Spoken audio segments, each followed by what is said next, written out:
યોગ સાધના માટે આવશ્યક શહેરોમાં રહીને, કારખાનાઓથી દૂષિત હવા શ્વાસમાં લઈને, અસ્વાભાવિક ખોરાક ખાઈને, સિનેમા, થિયેટર વગેરેમાં જઈને, વધુ વીર્યક્ષય કરીને, મોટર આદિ મશીનો, કોલાહલપૂર્ણ વાતાવરણમાં રહીને યોગાભ્યાસ થઈ શકે નહીં.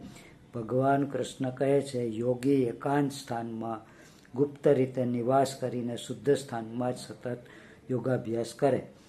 જીવનની વિષમ પરિસ્થિતિઓનો સામનો કરવાથી સ્થિરતા તથા દ્રઢ સંકલ્પ શક્તિ પ્રાપ્ત થાય છે. બીજા કિનારે પહોંચવા માટે તરંગો સાથે બાથ ભીડવી પડે છે. નાની નાની ભૂલોની શુદ્ધિ સુધારણા, જપ તથા બ્રહ્મચર્ય સિવાય મુક્તિ માટે કોઈ સુગમ માર્ગ નથી. માત્ર નિમ્ન મન પર વિશ્વાસ રાખી ભટકો નહીં. એક સાધુએ પાણીની ધારામાં વહેતા એક વીંછીને બચાવવા